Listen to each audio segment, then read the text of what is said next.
Assalamu alaikum wa rahmatullahi wa barakatuh. Bismillahir Rahmanir Rahim wa sallallahu ala Sayyidina Muhammadin wa ala alihi wa sahbihi wa sallam. The podcast is not in Arabic. I start in Arabic. But speaking of Arabic, I want to give a special shout out to my dear beloved friend and brother Mo Amr, because for those that have been following his career, Mo Amr is just an incredible stand-up comedian. He's been on the road for years and years and years, came up out of Houston, Texas. His family is from Palestine. He's somebody that I've been friends with, really close friends with for like 15 years or more, and just a really dear, beloved brother to us. He opened for Dave Chappelle for years and years and years on the road. He's dropped two Netflix comedy specials. The first one is called Vagabond. The second one is called Muhammad in Texas. And he also was in Rami's show, our dear brother Rami Youssef, that was on Hulu, called Rami. He also had a really special role in that show. Mo Amr is in the upcoming Black Adam movie with The Rock. You know what I'm saying? Just doing amazing things. But Mo just dropped on Netflix his new series called Mo. Go and stream it. Check it out now. It's an amazing, amazing series. I'm a little biased because I know his story so well and just know him so well and have known him for so long. But this series is incredible. And if you listen all the way through it, you'll hear a little Easter egg from yours truly at the very, very end. It just made me cry, man. I cried a couple of times watching this thing because, like, I know how hard he's worked. I know how much of his own life and story he poured into it.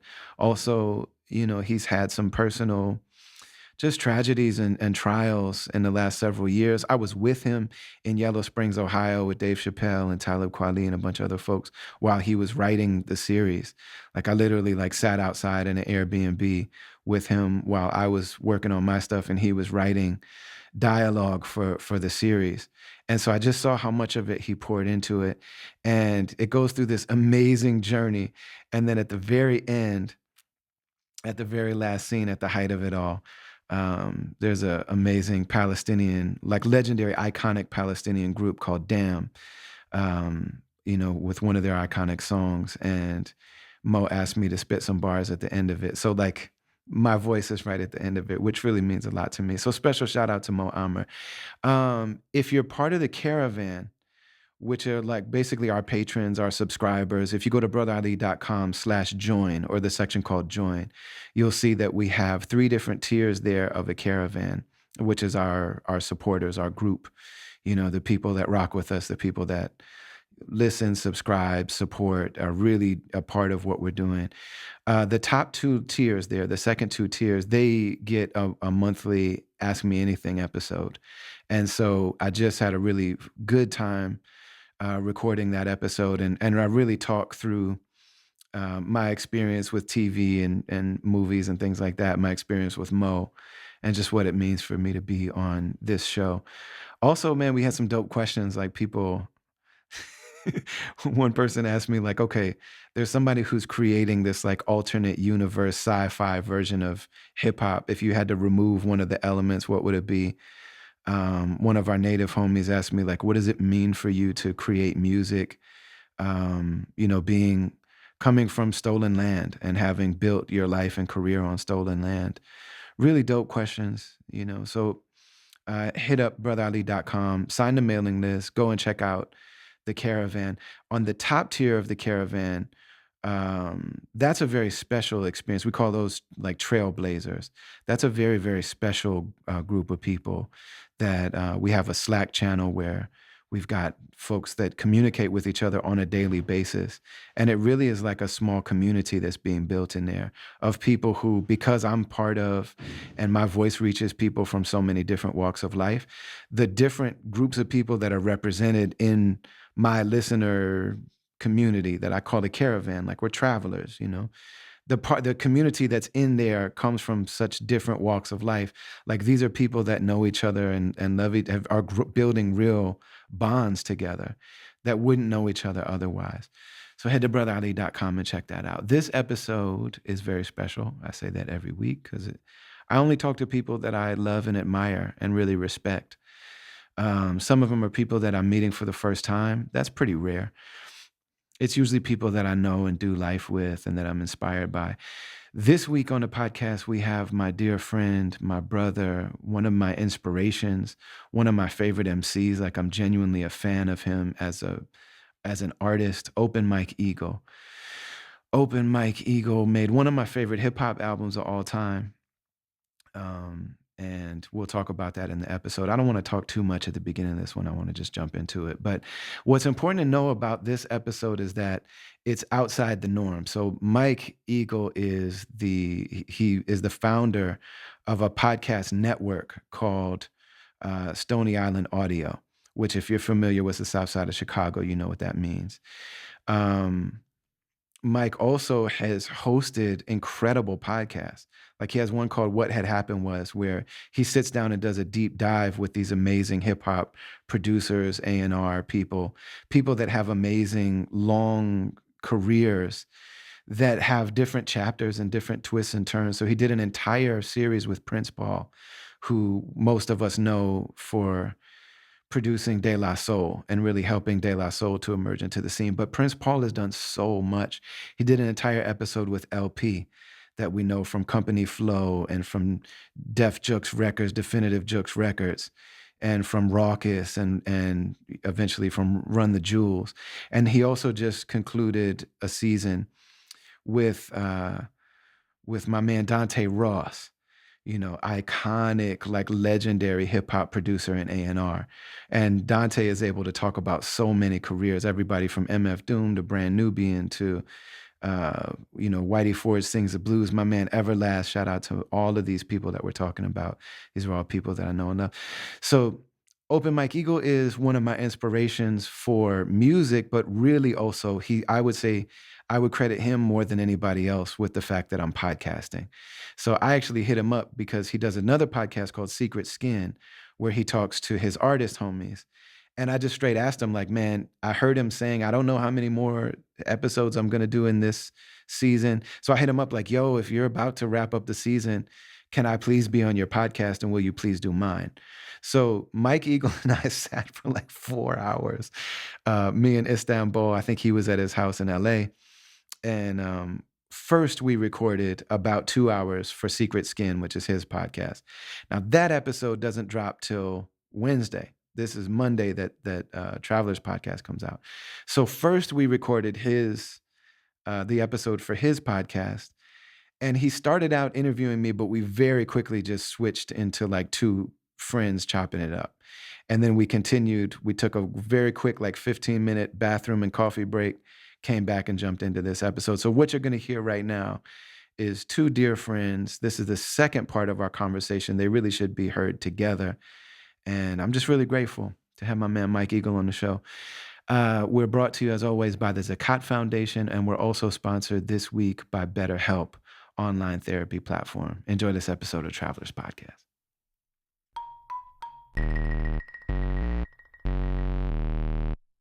I mean, so you know that Brick Body Kill Still Dre Dreams, like, one of my favorite rap records, like one of my favorite hip hop albums. At least I hope you know that.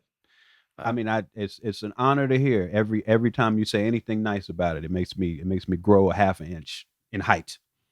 My first wife's family is from Gary in Chicago, and they're from the South Side. And so I spent a lot of time on the South Side, like starting at 17.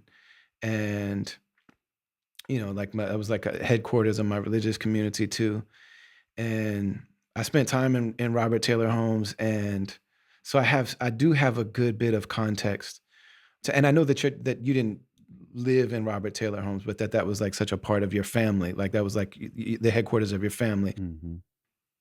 I don't think that people realize that Robert Taylor specifically was like a village unto itself.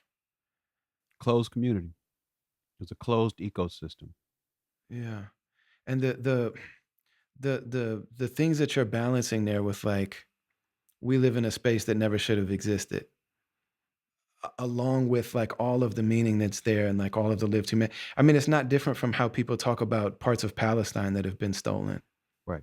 You know what I'm saying? And it's like a growth and extension of the same forces. Mm-hmm. But I wonder what are the feelings that you have specifically about not, prior to it being torn down and not replaced with anything, but just the feelings that you have of that place and what it felt like for you to be there and what it felt like for that to be the place where your family was located? My immediate like the place was like extremely dangerous. So I remember feeling like we were in danger a lot when we were there. Like on the way in there, the pissy elevator up there, the shots that would ring out, all around the building all the time. Like the fact that we could be out playing 1 second and then, oh, time to go inside. They shooting. Like, but then like in some ways, the definition of where a family lives for me Mhm. is in an apartment in one of them buildings. Like what that looks like the way that the radiators were on the wall. Like when I see something like that, it makes me think of family because I spent so much time in that place, in that environment, and associating the particular ways that things looked with how a family is. Like certain kinds of carpet, like velvet paintings, like that sort of thing that people from my grandmother and her sister's generations, like the things that they had.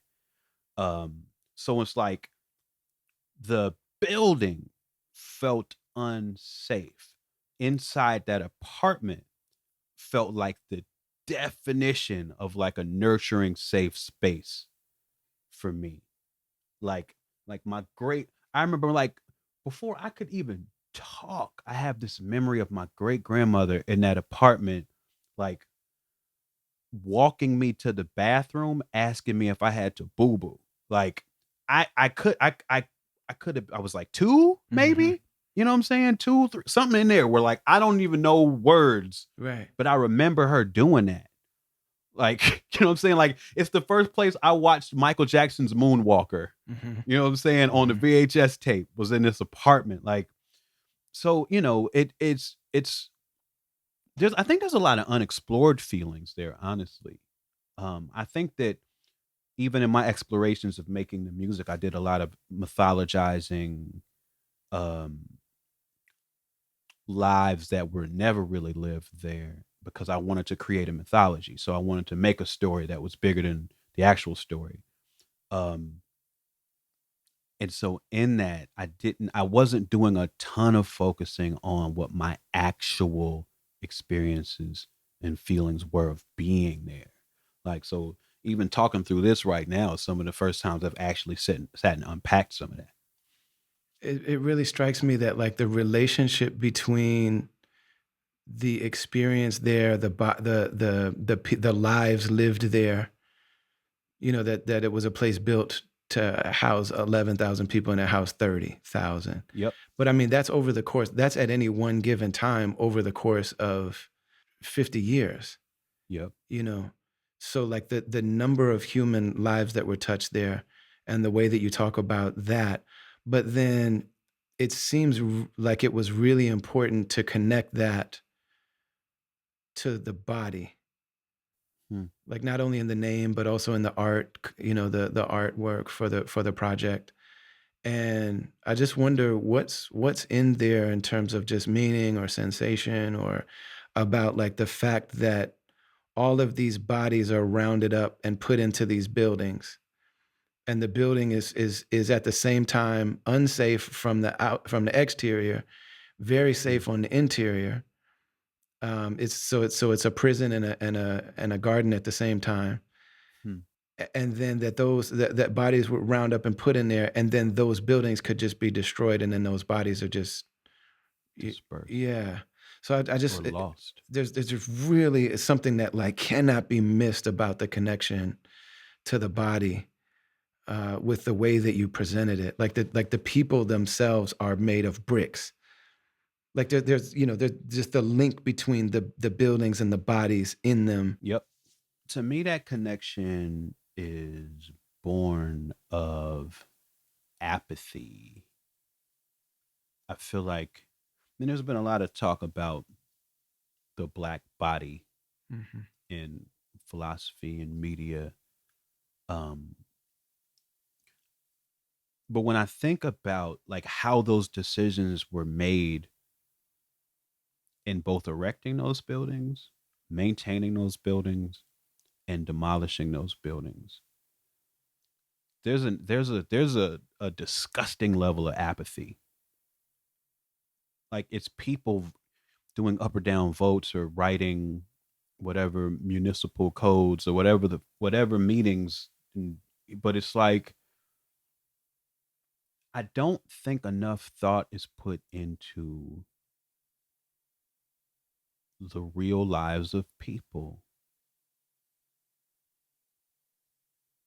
or like the consequences for what happens when you have a closed economy for 50 years, like culture, uh generations, like I don't like I think especially for a lot of people who have more economic privilege in this country, like you couldn't imagine if your grandmother's house was Mhm. just not there. Like you could imagine somebody selling it or buying it, or but it I think it would be hard for a lot of people to imagine that like one day the city got together and had a meeting and decided your grandmother's house should be knocked down. Mhm. I don't think that like people can really embody what that feels like. And by extension, I just think in society, like there's a lot of apathy about black bodies. I think there's a lot of apathy about the police killing of black people because there's a lot of room people have to be like, I don't connect to the feeling of that person's mother for having lost a child. Like, there's all these other places I'm gonna go to before that because I really don't have the empathy of this person or this person's family as a Mhm. human being. Mhm. And I feel like, that's the same apathy that was used to, like I said, erect, maintain, and knock down those buildings. It's just like, it's just words on paper to people or ideas that people have about, you know, how different somebody's life is from their own, where they don't attach the same emotions and meaning to things or importance, you know? Um, and so for me, the entire thing is just like this grand hollering out for empathy. Mm. You know what I'm Mm. saying? Mm. Um, because I just in so many senses in our society, I feel like that's like the most important emotion is needed and it will save lives. Mhm. Do you have a lot of quiet moments on your show? Some situations just require it. Mm, You know what I mean? What you're saying in this record is not different from what Jay-Z has been saying his whole career mm, about Marcy. And all of the so many great artists, but especially in hip hop in particular, there's like, the fact that you're envisioning the bodies as buildings and the buildings as bodies and like how connected they are. And this the same way that for someone like, I mean, a Jay-Z, like there's not a Jay-Z without Marcy and without Brooklyn.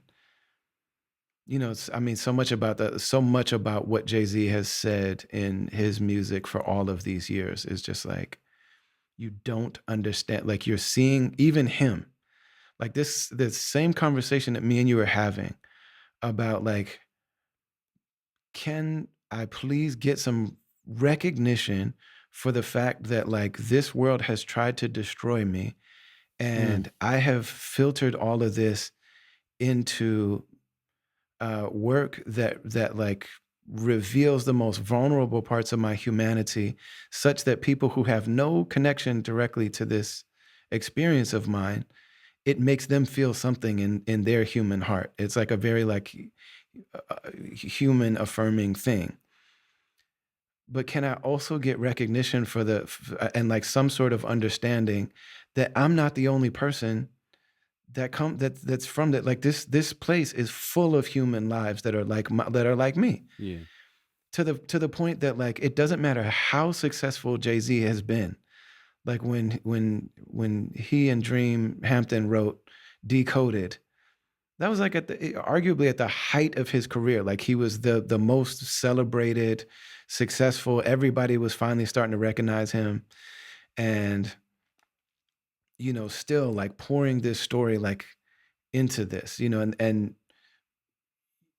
it's almost as if like the level of like outward fame isn't necessarily at what we're getting at. It's that empathy Mm. thing, the love thing that you're talking about.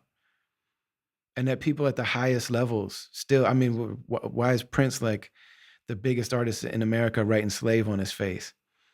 Mm. And Michael Jackson, all I want to say is that they don't really care about us. Like, I mean, that's exactly what you're saying. Gosh. So what's working against that? What's working against it? If you got like, okay, I understand me on my soapbox and I'm asking for it. You got the biggest artists in the world throughout history asking for it. What's stopping it from happening? Yeah. Like, okay, I think, for instance, capitalism works against it. And not to say that I think any other system's automatically better, but I do think that there's an individualism that comes along with capitalism. Yeah. Um, there's a constant messaging from media that you don't have, you don't have, you don't have, you don't have, you need this, you need this, you need this, you need this. And like I think in some ways that works against us having empathy for each other, Hmm. and in that sense, I wonder if we had different systems, I wonder how different things would feel. I wonder if we would experience a more communal existence Yeah. if we were, if our society valued those things more. Yeah. I think there's no question about that. It's funny, man, because we had a conversation before your newest record came out. I always forget the order. Mhm. So, but is it Anime, Trauma, Divorce? Yep. Okay.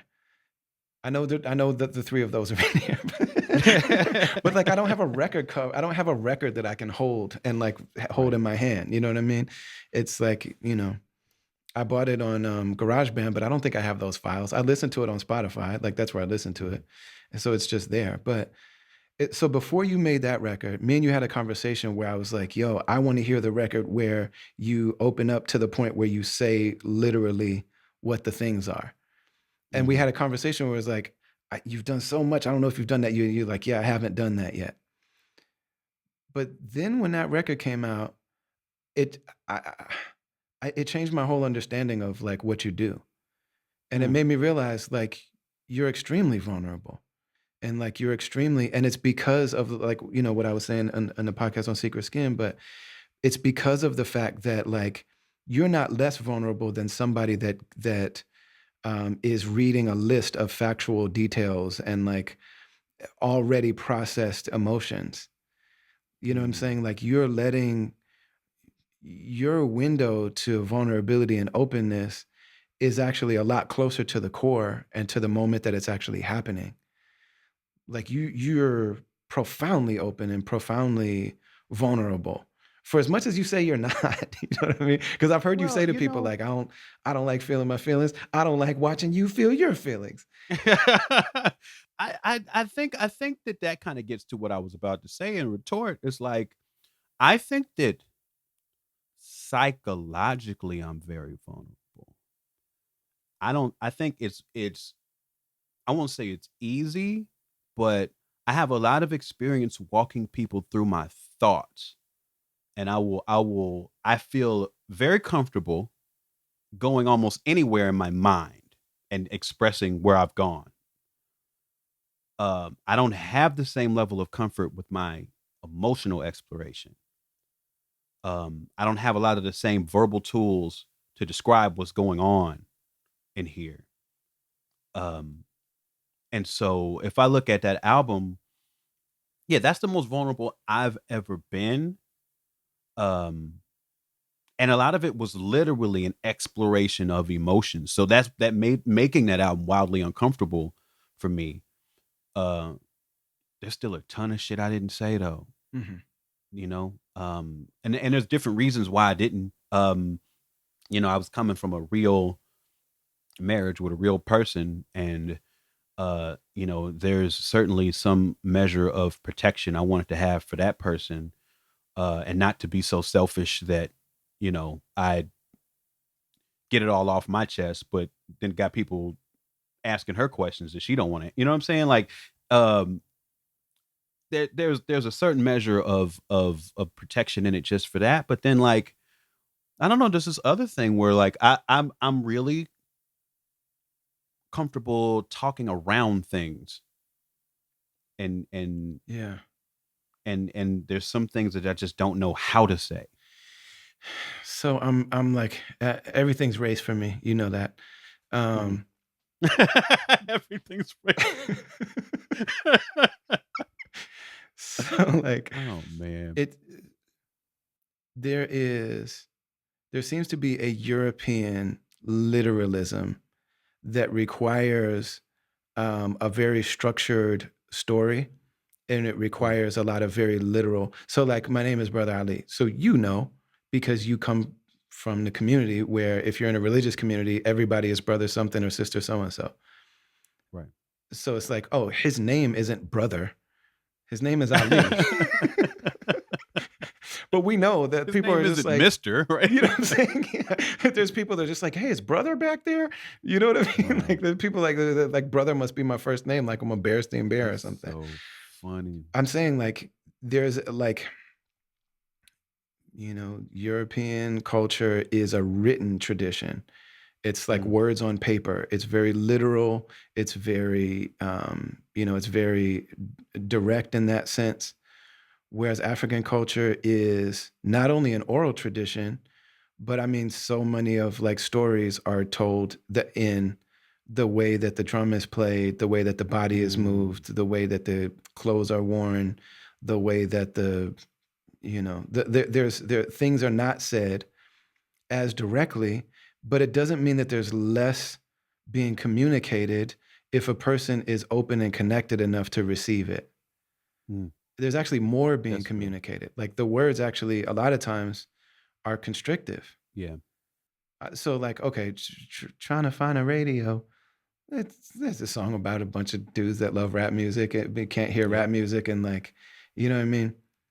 But there's so much not being said in there that like, were you to try to write a dissertation about the communal nature of, you know what I'm saying, Robert Taylor Holmes in the 80s, and you know what I'm saying, like, were you to do that, you wouldn't be communicating. There wouldn't be more actual emotional data in that, Hmm. to me. I think that's very fair. I didn't understand until I heard the new record where you were more literal. She fucked me up, and he fucked her up, and I'm gonna fuck you up. Like, you know what I'm saying? Hmm. And I'm like, man, maybe if he would say this stuff in a literal, linear way, maybe other people would feel what I'm feeling. Mm. That's what I think I was trying to get at.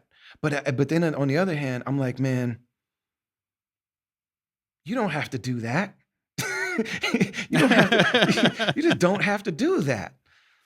Like man, um. it is like Sun Ra saying less than Marvin Gaye.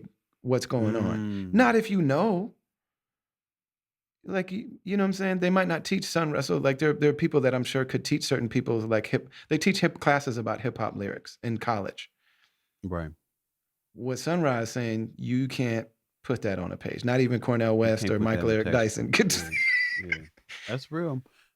Ah, yeah, you're making a very great point. And and that I like, there's a lot of emotional information in what I'm doing that I couldn't say with words if I was trying to. Mhm. I couldn't, like, and I guess my thought is the inability to feels like something that I need to work on sometimes, like, because I sometimes I think just in regular life I wish that I had more of a capacity to put words to feelings. But I do think in music, my ability to communicate emotions through delivery, vocal inflection, like, um, I do think that has emerged over the course of my career. I just haven't always considered it in the context of the type of conversation we were having. Yeah. Yeah, like there's times in the delivery where it almost sounds like someone was sleeping in the room and you while you were spitting it and you didn't want to disturb them. You know what I'm saying? You're a big person. Yeah, Like your body is bigger than big, your yeah. voice is big. You can fill the van or a room or Mhm. whatever like with your voice. But there are times where when you're spitting, it's like you're holding something back. So I'm trying to put words to what that means. I think so much about like the album that was made about Robert Taylor Holmes. This idea of like a lot of what I'm saying here are secrets for a reason. Mm, Not all of this vulnerability should be shown. mm, It's not going to be welcome. This isn't always welcome.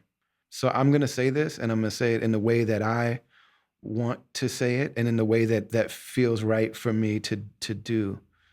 Even some of those vocal takes are like really quiet. You know what I'm saying? To where like the way that you do them now on stage is not the same. it's true. Like now you've you fully like arrived. It's almost it feels like how many years did you have to do this song on stage and people be like, yes, Mike, yes. To be like, yeah. And another thing. Oh man. Each song there's a journey, and I imagine for you it's not like this, but for me, okay, so in our other conversation we were talking about how I got started freestyling. Mhm. Um so my first 6 7 years of rapping, it was strictly in the street or in a crowded room or maybe on stage with a mic, but it was all thought, wordplay, timing, but no technique, no, no, no real craft technique in terms of how my vocals are hitting this microphone. Mm. Um, so when I started recording, I really felt like I was at a loss for a long time because rapping the way I knew how to rap in the street didn't translate well to like rapping on the diaphragm of this condenser microphone. And like, and I'll be rapping with other people who are really good at that and just be feeling fucking defeated all the time. Mm. Um, so while I am already in the midst of having a career, like I've put an album out, like I'm still having this journey with learning how to get the most out of my voice in front of this condenser microphone.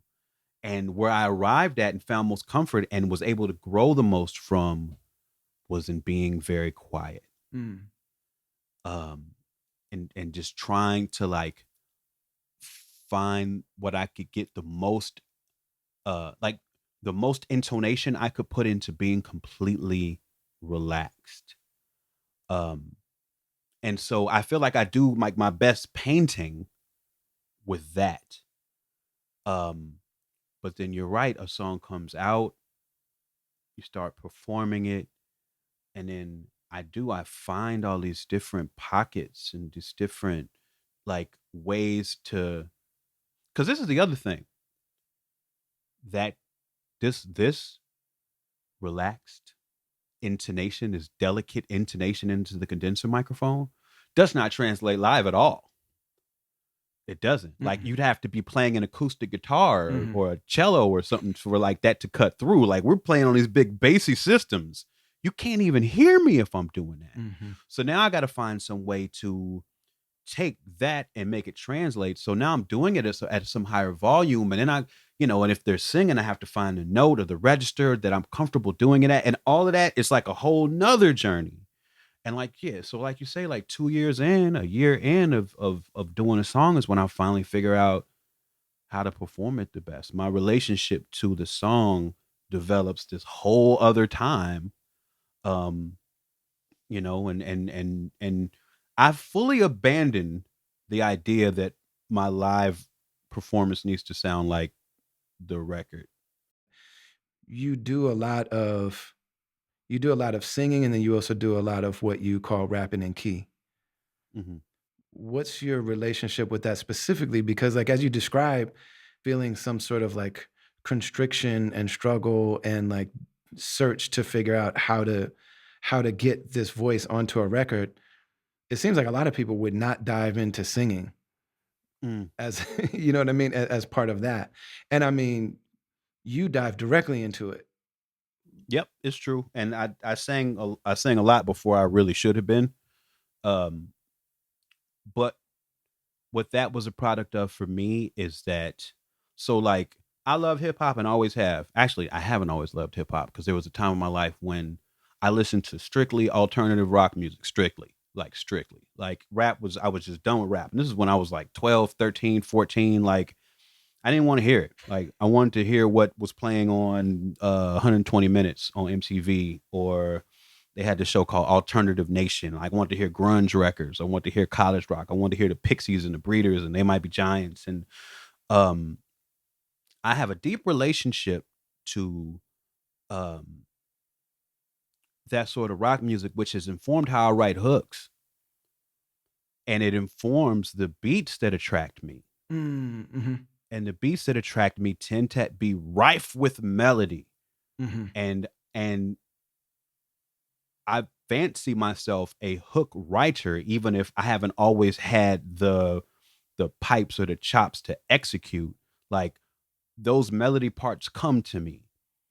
And I feel like in the development of a song, like that's a really important tool. So um I've always written hooks, and a lot of those have involved singing. Like I got very quickly when I started writing raps, I got bored very quickly with like the rap hook where the hook just sounds like four more bars of verse. Right. You know what I'm saying? And you're just repeating it like that. That kind of bored me because I didn't feel like I was getting the most out of the music when I was writing that way. Um, so I've always felt compelled to sing. My dad sings. My Mm. dad also, from a very early age, had me listening to Gil Scott Heron. Yo, that's crazy. I swear to God, I was about to just say his name Yeah, because your singing yeah, reminds me a lot of Gil Scott Heron, and Yasin Bey sings a lot in the same way to me. yeah. And to me, uh Yasin, he is a much more trained vocal. Like even he sounds more trained than Gil Scott to me. Um, but I was definitely inspired. But like Gil Scott singing, you like there are people who would say that he can't sing. Yes. Like I could see people say that. Right. Um, but it's always appealed to me, and it always felt like the way a rapper would sing. Like he always felt like a rapper to me. Yes. So I was very much inspired by his approach too. That's amazing. Cause yeah, it sounds like your uncle that sings. Yep. I was in like a very specific Muslim community as a teenager, and yeah, we had like a guy that would be at all of the conventions, and his name's Wilmore Siddiqui. And like he made like songs for Muslim kids. And I mean, I'm a little Muslim child, covered all over is my style. Like those were the kind of, and then all the kids would do these like sing along with the kids. But it's That's crazy dope. because, like, I entered that community when I was 15, and, a lot of my friends, like, grew up there, and that music, like, really means a lot to us because it feels like a family member singing, like, it feels, like, really, really genuine, Right. and, yeah, I was gonna say exactly that, that your tone or, texture doesn't sound like Gil Scott-Heron, but the approach feels really Yeah. similar, Yeah. so, like, so when you're saying, like, "I jumped in earlier than I thought," or than maybe you feel like you should have, that's extremely vulnerable. Like, that's Hmm. profoundly vulnerable. You know what I You're mean? right. Like, It this is is. what I sound like when I sing to myself. Most Mm. people sing like no one's listening or dance like no one's watching. Like, you're doing that knowing that everybody will listen. That makes me consider. That makes me like hate some of my earlier shit less when you say it that way. Like it kind of gives me a different perspective on it. Because with the way I hear it now, I hear it sometimes as a I hear it as a lack of experience. I hear it as a lack of control. But there's a certain truth to it just being literally where I was.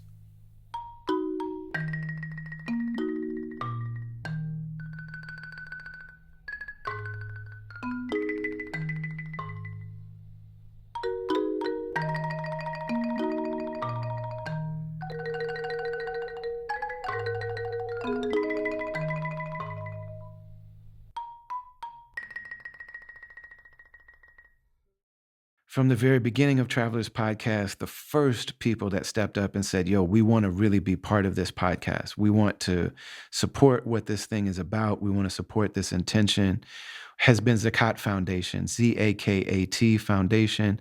It's a global humanitarian organization that just does incredible work all over the world. And specifically, my friend Amna Mirza, who will be on the podcast very soon, is just really somebody that's very creative in that space and really is taking a hard and very like I said, creative, innovative look at the way that this stuff is done. And the team over there at Zakat Foundation are that way. They're people that think outside the box. They're people that are always really looking to the Islamic tradition to inform how we show up for other human beings.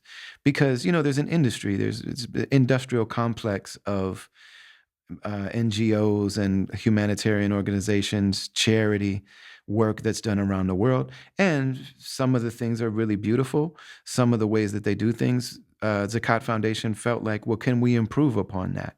And so, much like me, they look to our tradition to say, what can we learn from our tradition about how these things are done? During the time of the Prophet Muhammad, peace be upon him, zakat was very easy, that people would just give the zakat to the Prophet Muhammad, peace be upon him. And every single night before he went to bed, he made sure every single thing was out of his house.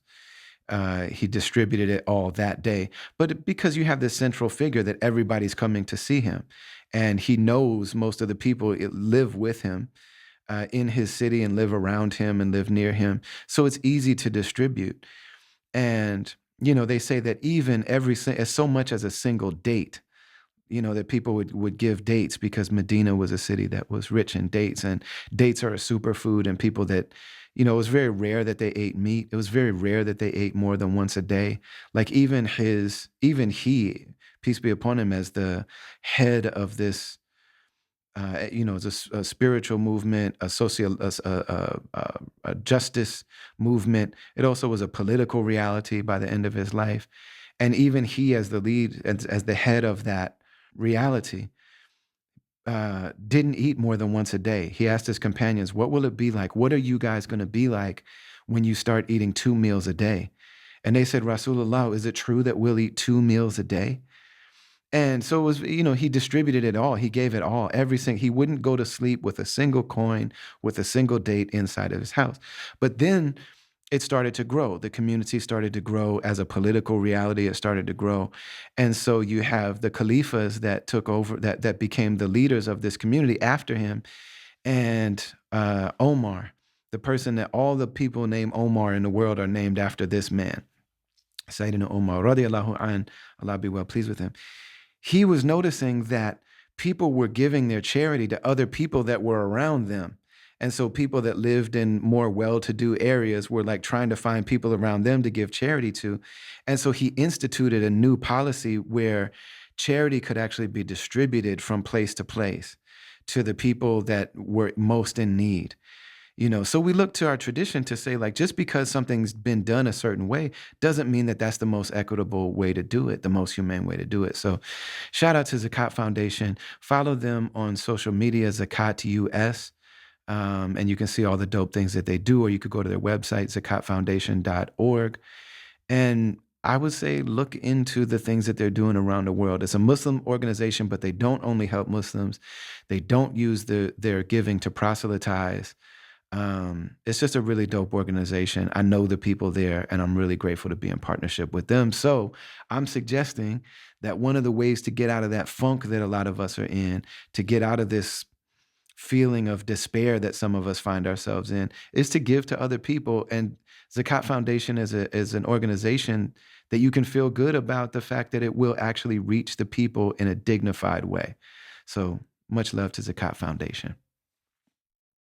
While we're taking a break from this episode, I want to remind you all that if you head to brotherali.com, you can see all the stuff that we have going on. It's much better than following us on social media, just because of the fact that we got to rely on algorithms and like whatever. My man Mike Eagle always says, if you do so and so, it'll make the robots like us. And I don't want the robots to have to like me. You know what I'm saying? And I don't want the robots to have something to do with our relationship.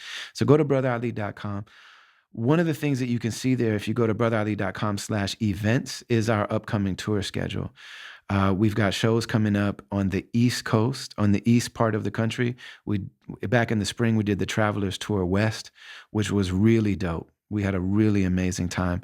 This time, we've got 2 shows in Minneapolis. Those both sold out immediately.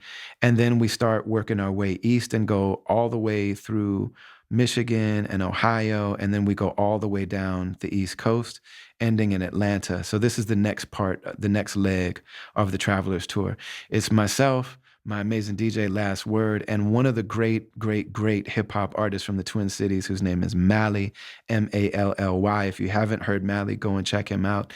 It's an amazing show from 3 people that are really close friends and brothers. It's just it's just a really dope experience.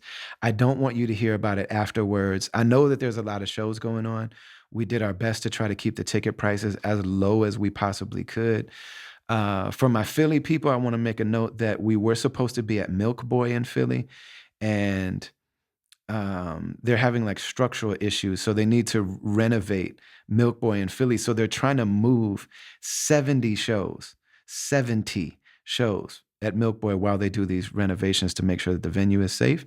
Thank you for keeping the venue safe. So our show has been moved to, okay, here it is. Warehouse on Watts is the new spot that we're doing our Philly show. But go to brotherali.com, check all that stuff out. We also are doing VIP, which is a really special thing. You get to come in early. We do an intimate musical performance for you. We do a small group Q&A. Those are limited. A lot of times they sell out. And then also you get some free merch and things like that, exclusive stuff. You get an exclusive shirt when you do that, and you also get an exclusive VIP laminate that I sign for you. So head to brotherali.com/events and do not miss the Travelers Tour East.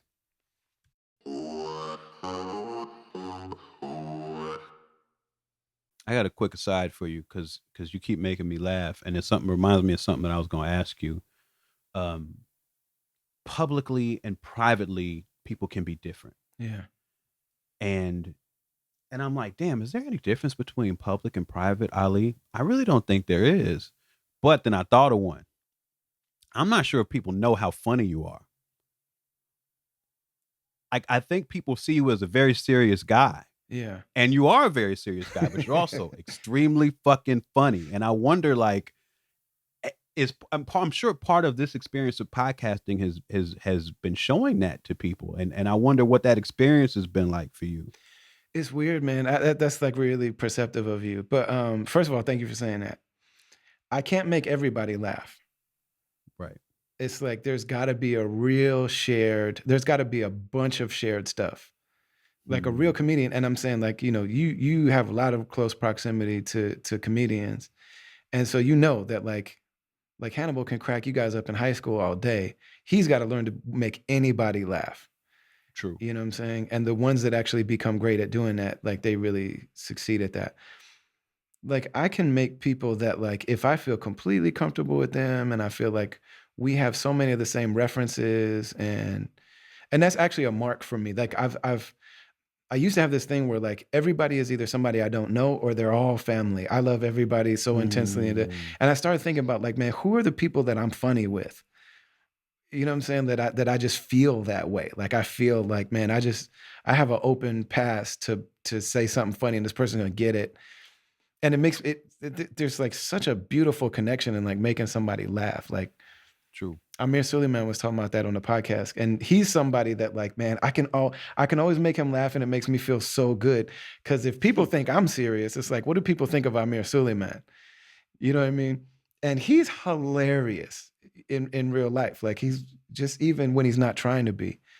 But he was just saying like, what is this thing about laughing? It's like I say some words and it causes an involuntary thing that changes, that starts in your stomach. It changes your face. You no longer have control over your breathing and your crying and you're like, And it releases a lot of neurotransmitters too. Like mm, it's really something. It's really something. It's like one of them things that is, I think, a real special thing about humans is this ability to laugh. yeah.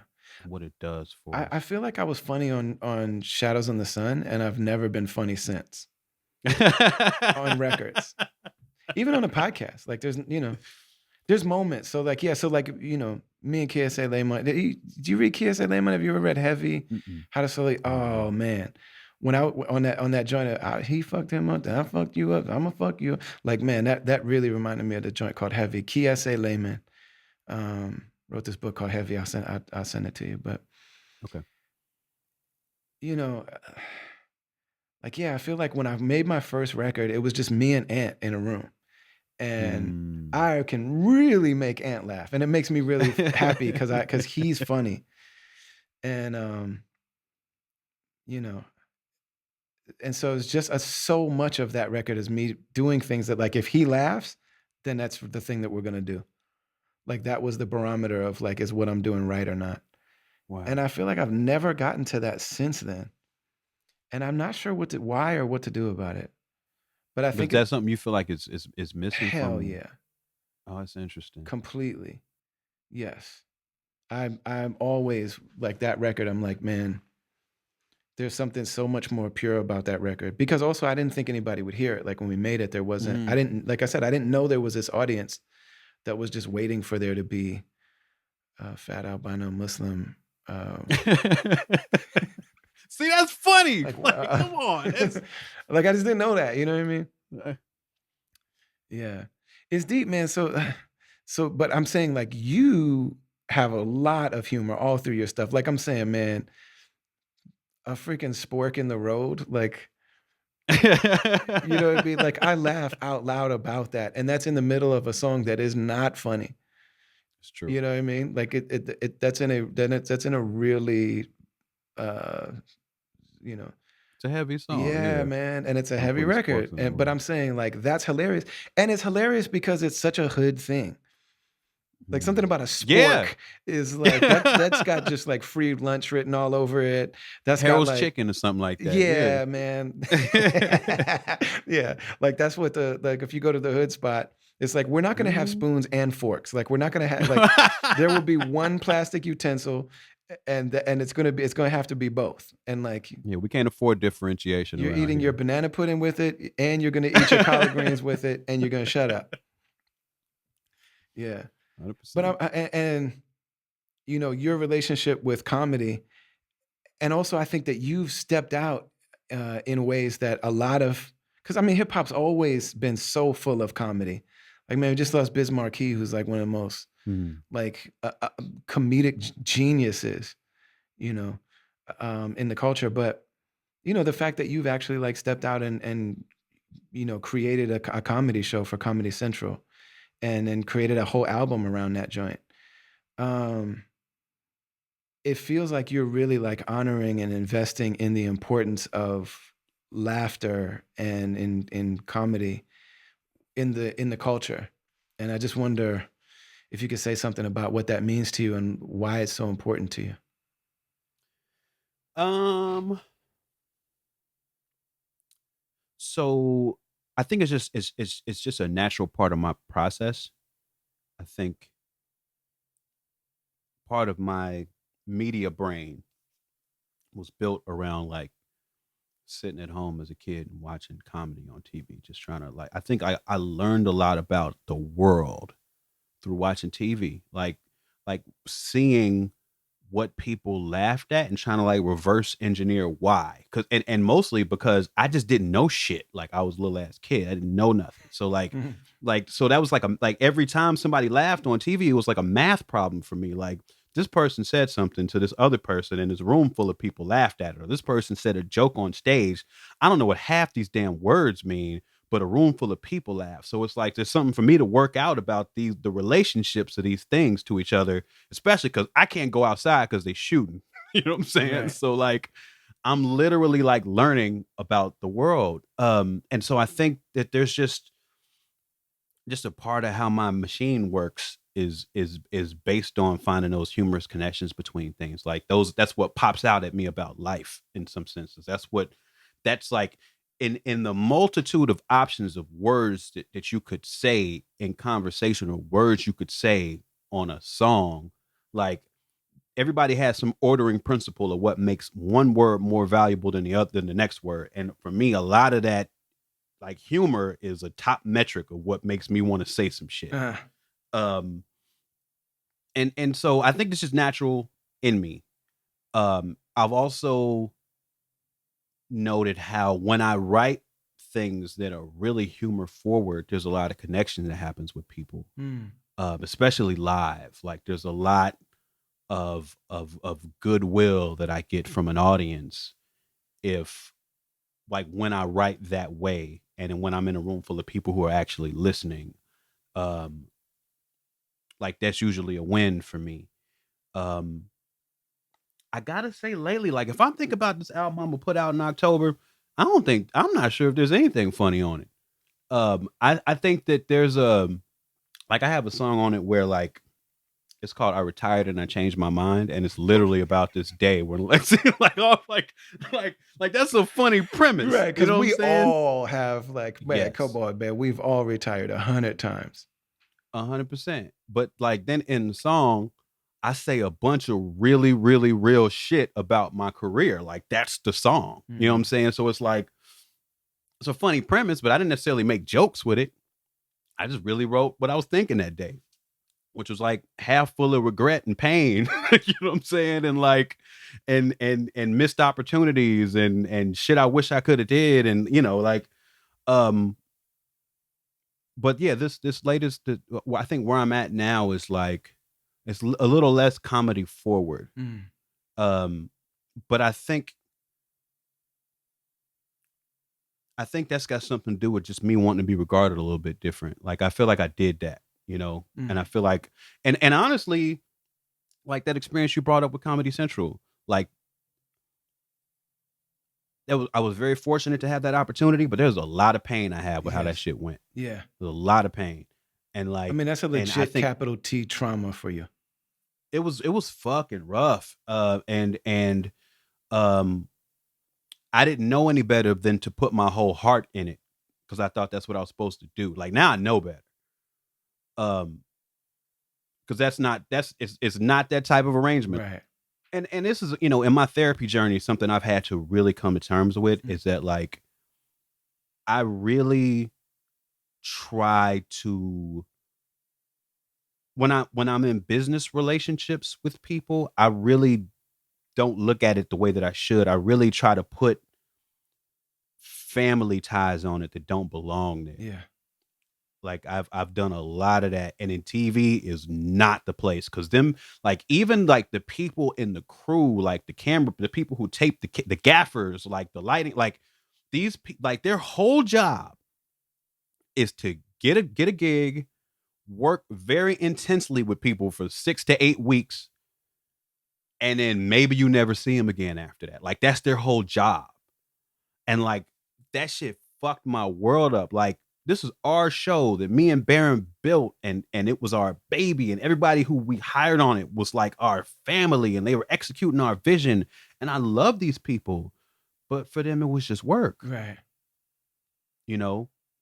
And so like that, a lot of the pain around it for me was informed by me looking at it the wrong way, or in a way that wasn't conducive to the environment that the thing was in. So I think in some ways, leaving the comedy behind is a little bit of like healing from that whole situation. Mm, And when I feel a little bit better about that, then I feel like I can be funny, like I can put funny back in my music again. Like I had to I really put a lot of my best funny music brain into that album, and even just to see how it hasn't even performed well, like with all the guests you got, Method Man, Lizzo, Doom, like all, like you got, and it's like on paper, Right. this is supposed to be like my finest hour, and every day it's not. You Yeah, know what I'm yeah. saying? Like it's still right And there. you executed it amazingly. I Thank mean, you, the thank woke you. off is just like, you know what I'm saying? Like it's, and also like technique wise, like you're hanging with Doom, you're hanging with Fonte, Fonte. I'm saying, and like those are, and I don't say those names together by coincidence. You know what I mean? Mhm. Like those are not like Fonte is the only guy that I really think beat me on. No, Fair. I think Fonte and Pharaoh are the two guys that beat me. But Fonte, I feel like, like objectively, anybody that hears it, like, man, you win this one, Fonte Coleman. I mean, yeah, Tay's a beast, and we had Fonte on there twice, Yeah. like doing his thing, doing the Percy Miracles thing, like So it's you know, not only a high moment in terms of like pulling off something very unique, but also like it's some of your best rapping. Like and you stepped outside of what you normally would have done. Like it sounds to me when I Mhm. hear, for people that don't know, there's the Comedy Central show, and then there's an album dedicated to that show, and the songs are also skits on the show. And like Right. it's integrated in a way that like it's amazing. And you would think that like if you hand something like that to a media conglomerate that's like, all right, here's a brilliant TV show, and here's a brilliant album, like there's an actual product that you can also take this and send it into the world of music and bring all those things together. Like you think that you're handed like tossing them an alley oop. You know what I'm Mhm. saying? And they're just like, nah, never mind. Yo, like, and I gotta say this, like, there's two Comedy Central execs that were working on the show, and they worked really hard. Mm. Um, but I think, and I can say this in hindsight, the whole situation was a bad math problem from jump. Mm. We just didn't really understand that until, well, there were a couple times we could have learned it, but we didn't really get it until like it started airing, and we like, and there's this whole thing about how their budgets work and all this, but like it was only ever gonna be on Friday late at night at a time when comedies, there was no like, I'm sure if we did it now, they'd air episodes on Paramount Plus after they aired, on TV. They didn't have that then. So their whole thing was just about like the amount of eyes who could watch the product when it was airing. Um, but for the audience we were trying to reach, they were not at home on Friday at Not at 10 all. o'clock. Not at all. And they were never going to be. And we were like, and we were an expensive show because we were doing music and all of that too. It wasn't just stand up. Like, so it was all bad math to begin with. But it's like, damn, I when I think back, like, oh, I wish that at some point I could have dialed my heart back a little bit. You Do know, you have a mentor in like working with TV, or like where were you supposed to have learned that from?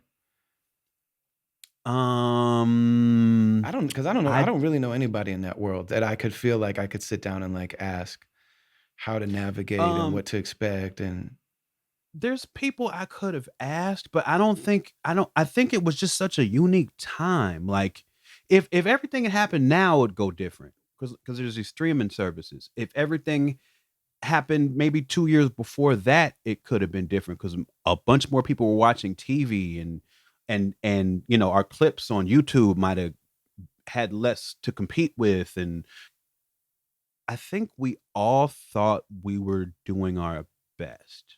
I think there's maybe some higher up execs that were a little they were a little facetious with us about whether they really believed in us. mm. I think that's the truth, but I don't even know how we could have known that before we learned it. Um, yeah, man, it's a lot of moving parts. Um, and I think we all did our best. It didn't work. It didn't work. And what we all thought would be our finest hour.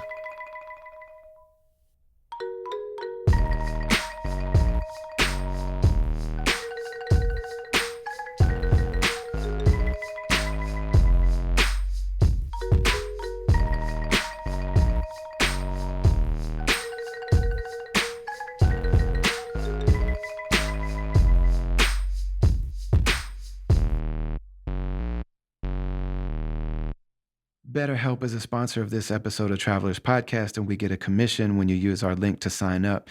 If you listen to the podcast regularly, you know that I'm an advocate of therapy. I'm also a person that's in therapy.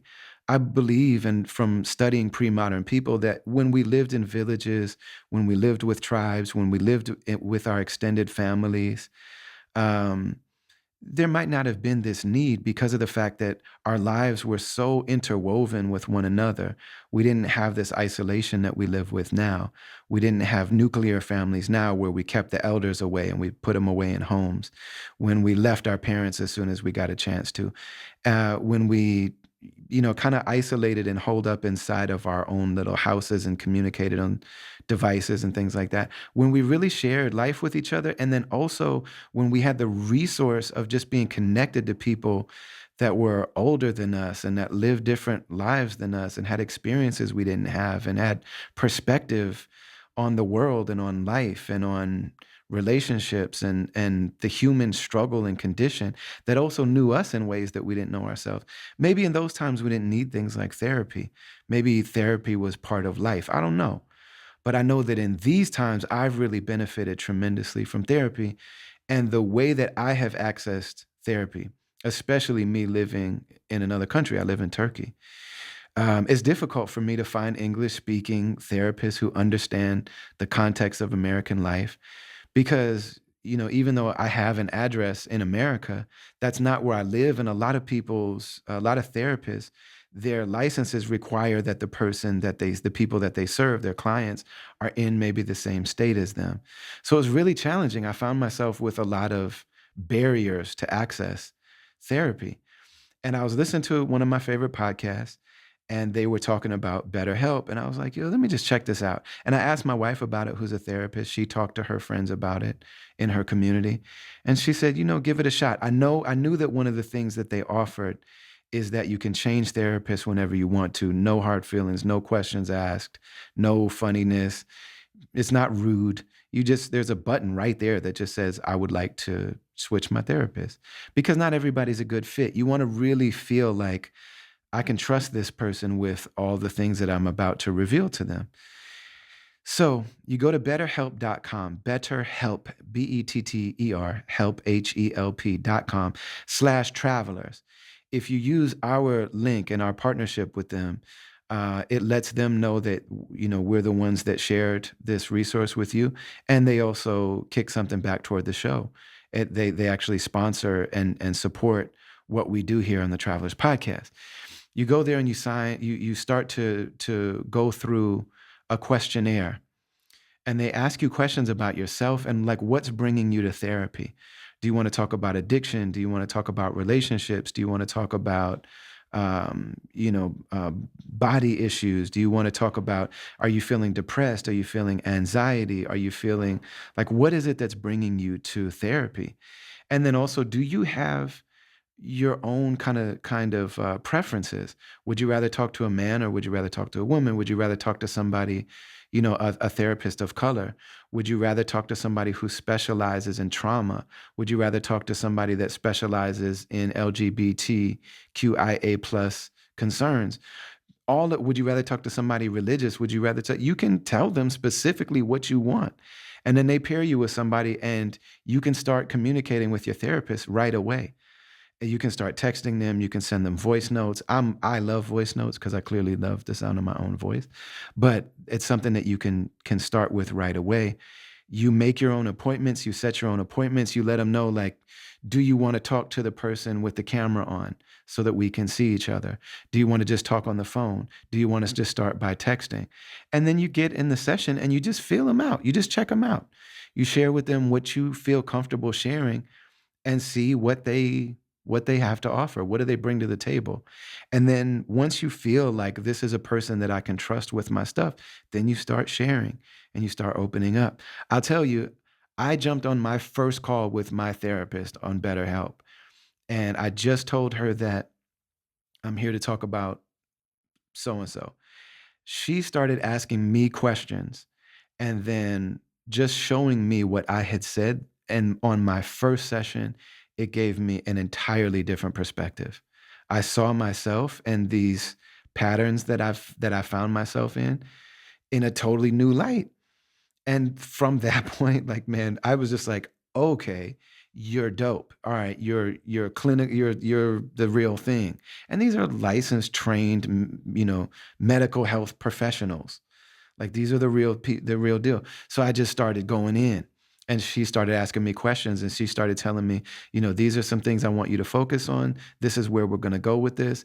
If you have a very clear and present need in the moment, we can devote sessions to that. But I'm trying to get back to this thing with you in your childhood.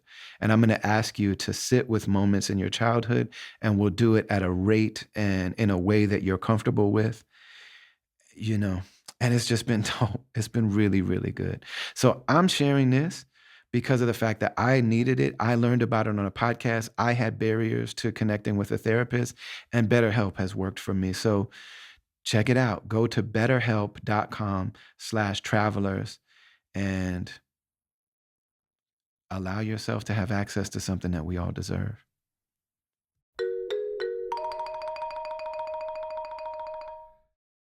I have this image in my head of like, and I don't know how much of it is myth, but I have this image in my head of you and Hannibal in high school and Well, we went to college together. college. Okay. I knew I didn't completely make it up. But I'm saying like I feel like just from the outside looking at, and I know you and I know him. I know you much better than I know him, but he's always been really good to underground rappers. Yep. Like he will come to town and be like, hey man, I sold out 2 shows tonight at the so and so. If you're not doing anything, if you want to come down and spit some of that hot shit, that'd be great. Mm-hmm. You know what I mean? And so I went to a joint, and I'm just happy like it's 2 sold out shows, and he had me come on and play at both shows, and then he handed me like a very large fistful of cash that I was not expecting.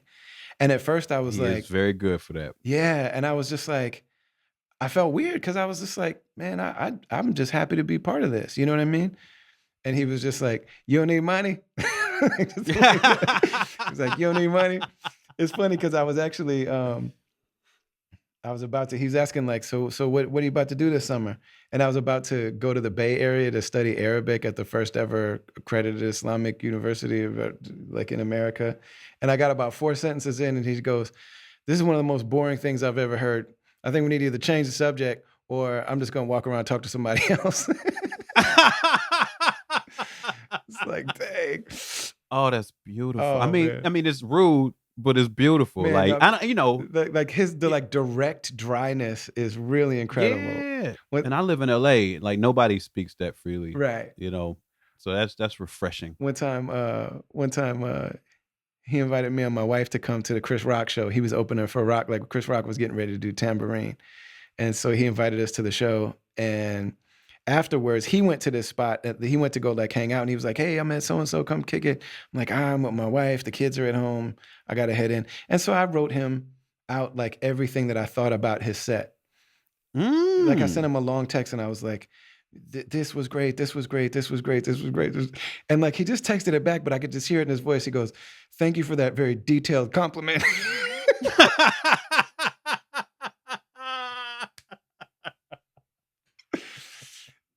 And I could just, and like, you know what he looks like, he had a drink in his hand while he texted it. And like, what his face looked like, what his posture was.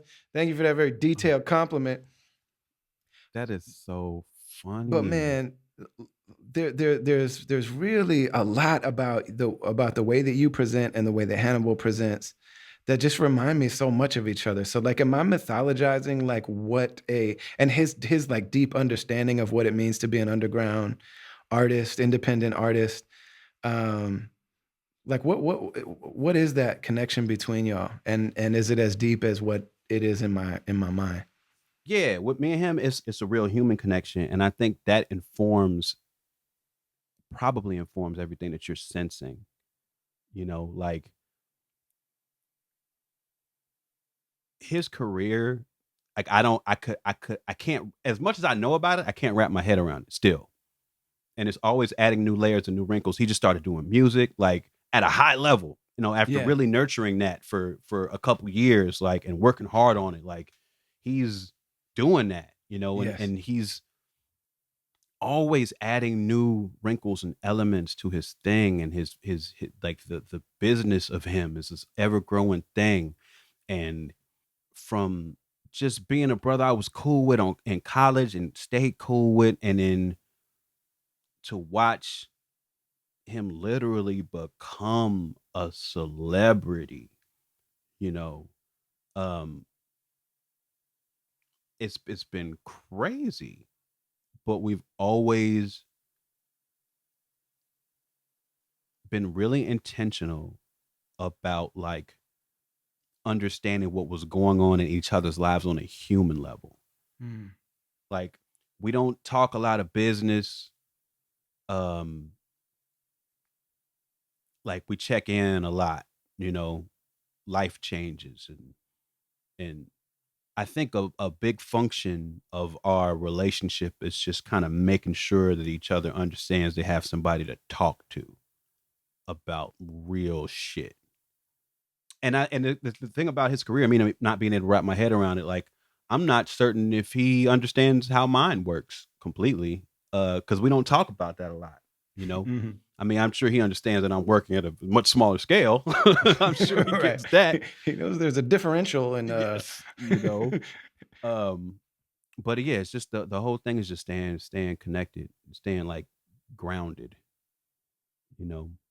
And I think everything else kind of just comes out of that. Yeah. I feel like, man, I need to ask about podcasting because, like I said, I entered into the podcast space largely because I saw what you did with it. And so much of like when we were on tour was me just asking you a million questions about podcasting. And I still remember those talks. And I still have actually like notes that I wrote in my old computer that I would like go back after the conversations and be like, okay, wrote down the things, the advice that you gave. Um, it seems to me as though you doing podcasting is you being genuinely interested in the people that you're talking to for yourself and almost just creating an excuse to ask questions about people and things and times and projects and careers that you're interested in.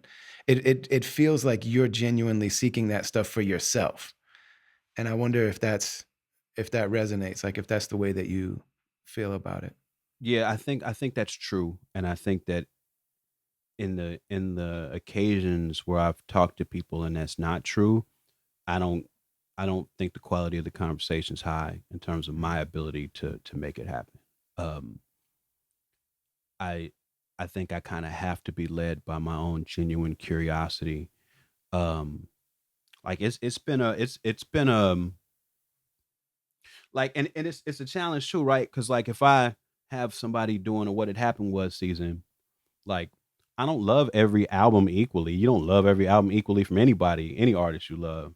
And so like there's a little bit of a challenge. Like how do I how do I produce a high quality conversation about album 5 um when I didn't really like album 5?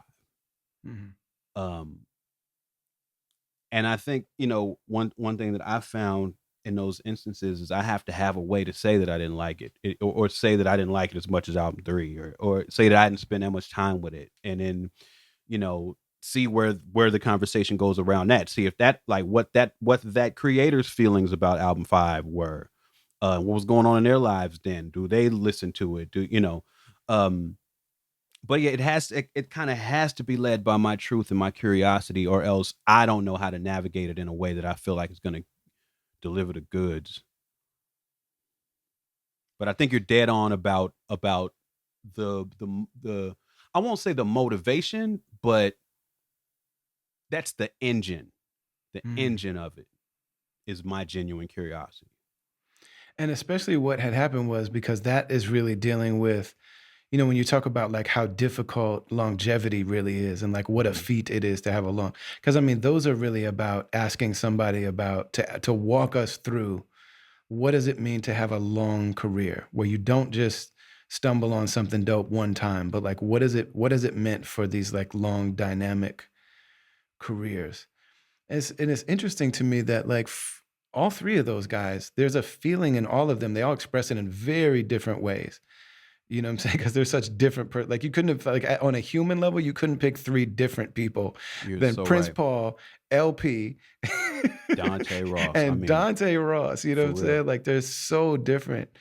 But with all three of them, they express in a different way, like, hey, thank you for asking me. Like nobody ever really thought these are people that have been so important and so amazing, and they have achieved the feat of finding greatness in what they do many times and in different Mhm. scenarios and in different periods, but it's gone largely unnoticed. You know what I'm saying? You just see like how many times Prince Paul is like, "Oh, I've never talked about this, and like I'm gonna have public emotions now if you don't give me a minute." Yeah. And Dante having genuine emotional reactions. Yeah, Um, and I mean, I don't know Dante extremely well. He's somebody that I respect profoundly, mhm. um, but I think that might be the first time he's ever been like that in public. I think a lot of people that know him personally have never seen that side of him before. I think that's true. But like part of what's exciting about podcasting is that like there's no rules to it and it's long form and like where what and like I can't imagine what platform Dante would have had the capacity to be emotional on before, you know, because like let's say if I had him on Secret Skin and that's just one episode, or you're talking to a person, like you're only ever gonna really get to the surface of most things, like how would you even focus that? And but like being able to sit and unpack like when you do 12 episodes covering people's catalog, like you're also unpacking their life. Mhm. That's right. And I'm not sure if either of those three men had been in that position before where like they were challenged to unpack their life, Or you know? invited or given the opportunity, Give or it, yeah. that's what I'm saying, like, it feels like these are people that nobody cared enough to ask them. Just like what you're talking about, like, these, like, hundreds of thousands of people that lived in Robert Taylor homes over the course of half a century. You know what I'm saying? Like, these are people, but it's like, it feels like nobody, not feels like, nobody has ever cared enough to ask them to document over the course of 12 episodes, like, "Can you walk us through every stage of this amazing life that you've lived and career that you've had?" And I do think people do. I think people would have cared to ask if they had thought about doing it with this sort of vehicle, Mhm. you know. And even me, like I borrowed I don't know if I've told you this, but I borrowed this concept from this guy in the wrestling media. He does this with like wrestling personalities that have been around forever. No, I didn't know that. Yeah, I borrowed it from them because like this one is with this guy who was like executive producer of WWF for like 25 years or something. So like they'll talk about WrestleMania 12, WrestleMania 13, WrestleMania 14, SummerSlam 92, SummerSlam 93, because he was back there like with the talent, putting the matches together, like understanding what storylines they were trying to so, seeing him do that with them, it was like, oh, this is perfect. Like th- it's a way to like, just make it clear that you want to talk to somebody about not just one thing, but all the things and give them the room to stretch their legs out and really get into the nitty gritty of each thing. Like each episode, we can sit completely in this one project and talk about it and give it like as much reverence as they can muster um, in that moment. And it's fucking exhausting for them too. It is. It's exhausting. Like Mm, Prince Paul would be really tired after we mm, talked. Cause it's I can say, hey, we're going to talk about Prince Among Thieves, and that means that he might give it a spin and listen to it. But when I'm asking him stories, like he's telling me about like how Biggie was supposed to play a character, and he was gonna go talk to him about doing it the night he got killed, like, and he's told that story before, but to tell it in the context of all of the work he put into that Right. project, Right. Right. you know, like And where he was it's at in his career at that particular moment and how he hmm felt like, that he built this thing, helped build this thing with all these amazing people, and he felt like they walked away from him, and hmm the heartbreak of watching that thing break up and fall apart. And yeah, man. And so then, yeah, diving into that and then that Biggie moment. Yeah, yeah. that was major. Yeah. So every like it wears people out, especially because like they've all said too, none of these people look back. They don't do that. They look Mm. forward. They're on to the next thing. So like it's really a big ask for them to go back 10, 15, 20 years and sit and unpack shit. I was gonna ask, like, what is one of the so this is driven by curiosity, and you've had a chance now to sit with three of them.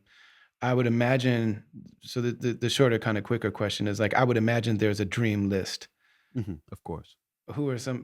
Can you share some of the people on the dream list, or is that RZA is like the golden god guest. Like, okay? if I could pick that man's brain, I mean, that's I would, I'd want to do 24 episodes with RZA. Q-Tip, of course, Yeah. same level. Like, please let allow me to ask every question I have about Midnight Marauders. You know what I'm saying? Like, um, but then there's lower key people. Like, I'd love to talk to Monica Lynch. Hmm. You know what I'm saying? Like, cause she turns out she was a real marketing genius behind some of the stuff they were doing at Tommy Boy. And like, I imagine a lot of her stories would sound like Dante's, like in terms of just being around so many different classic albums and legendary artists. But so you've talked about the fact that, like, longevity is such a huge feat, and it's like one of the things to be, and that curiosity is what drives the podcast. So what's the main thing that you've learned from talking to these people that have had long careers? I do think that main lesson that keeps getting repeated to me is that these people don't look back. Mm. And so like in one sense that makes me a little anxious about asking people to, and it also makes me wonder if the fact that I do like to look back holds me back in some way. um but that is the one consistent thing Mm. about all of them. I mean, aside from being three dudes from New York, um the one consistent thing is that all of them are all like, none of them ever dwell on what came before. They're always on to the next thing. Mhm. Amazing. Well, man, I appreciate it. I feel like we could do these. Matter of We fact, me could. and you could have a podcast of I just the mean, two of us. maybe we should. I mean, I think that's a great idea actually. So I don't know. We should talk about maybe tapping back in and every couple of weeks or so, just or maybe we could both do each other's again, or I don't Yeah, know. But man. we can. That's something I don't think we should leave on the table. Yeah. Yeah. Man, I appreciate it. It doesn't feel like it's been 2 years since we talked. It, yeah, the world stopped, man. So it doesn't feel like it's been a lot of time at all. But it's good to speak with you. Yeah, man. I appreciate you. Love Yeah, you. Talk appreciate soon. you too. Love you back, brother. All right. Peace.